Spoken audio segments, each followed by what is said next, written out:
Hello, আসসালামু আলাইকুম বন্ধুরা, সবাই কেমন আছেন? আশা করি ভালো আছেন। অনেক দিন পর আজকে আবার আরেকটি ভিডিও বানাচ্ছি। তো সবাই এতদিন কেমন ছিলেন? আসলে উৎসাহ উদ্দীপনা না পেলে কিন্তু কাজ করতে ভালো লাগে না।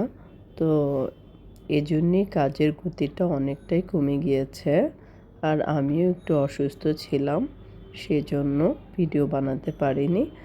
আর সম্প্রতি আমাদের দেশে যে ঘটনাটা ঘটে গেল, মাইলস্টোনের অগ্নিকাণ্ড বা বিমান দুর্ঘটনা যেটা হয়েছে, সেটার জন্য আমি আল্লাহর কাছে যারা মরে গিয়েছেন তাদের সবার মাগফিরাত কামনা করছি, এবং যারা বেঁচে আছেন, যারা হসপিটালে এখনও চিকিৎসা নিচ্ছেন, তাদের যেন আল্লাহ সুস্থ করে দেয়, সেজন্য দোয়া করছি।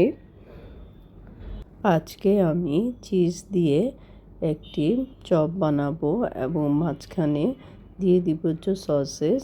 তো এর জন্য আমি যেগুলো নিয়েছি সেটা হলো, প্রথমে আলুটাকে একদম মিহি করে ভর্তা করে নিয়েছি। এর মধ্যে একটু চিলি পাউডার এবং গোলমরিচের গুঁড়া আর একটু লবণ দিয়েছি। দিয়ে আলুটাকে একটু এই লম্বা লম্বা করে শেপ করে ডিমের মধ্যে চুবিয়ে তারপর ব্রেড ক্রাম্ব দিয়ে একটু গড়িয়ে নিয়েছি। এই রেসিপিটা বা এই খাবারটা বাচ্চারা সকালবেলা টিফিনে বা বিকালবেলায় কিন্তু খেতে খুব ভালো লাগে। আমার বাচ্চারা কিন্তু এই জিনিসটা অনেক পছন্দ করে, যার জন্য আমাকে প্রায় এটা বানাতে হয়। তো আমি আজকে এটা বানাচ্ছি। অনেকগুলো চপ হবে এতে। সকালে এবং বিকালের জন্য এটা একটা হেলদি ফুড। তো আমার হয়ে গেল অনেকগুলো চপ। এখন আমি তেলে এটাকে ভেজে নিব। তেলটা ভালোভাবে গরম হওয়ার পর আমি এতে দিয়ে দিচ্ছি চপগুলো। তো এটা একটু সাবধানেই ভাজতে হবে, কারণ হচ্ছে যেহেতু এটা একদম আলুর চপ, তো এটাকে সাবধানেই ভাজতে হবে। তা আমি এখানে ভেজে নিচ্ছি গরম তেলে।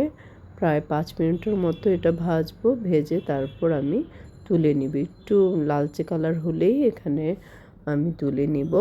এখন আমি চপগুলো ভাজা হয়ে গিয়েছে। তো এখন আমি তুলে নিয়ে নিচ্ছি একটি প্লেটের মধ্যে। তো এটা আসলে সাবধানে ভাজবেন আপনারা। অনেকগুলো চপ একসাথে ভেজে নিয়েছি। আর এটাও আপনারা ইচ্ছা করলে ফ্রিজে রেখে দিতে পারেন, এবং প্রতিদিন একবার করে বা যখন মন চাবে তখন বের করে ভেজে নিতে পারেন। এটা ফ্রিজেও সংরক্ষণ করা যাবে। আর এই যে দেখেন ভিতরটা কেমন হয়েছে, অনেক ইয়াম্মি হয়েছিল, চিজটাও ভিতরে গলে গিয়েছে। তো আমার চপগুলো ভেজে নেওয়া হয়ে গিয়েছে। বিকালের নাস্তায় আমি এটা পরিবেশন করেছি। আমার বাসায় বেবিরা এটা খাবে।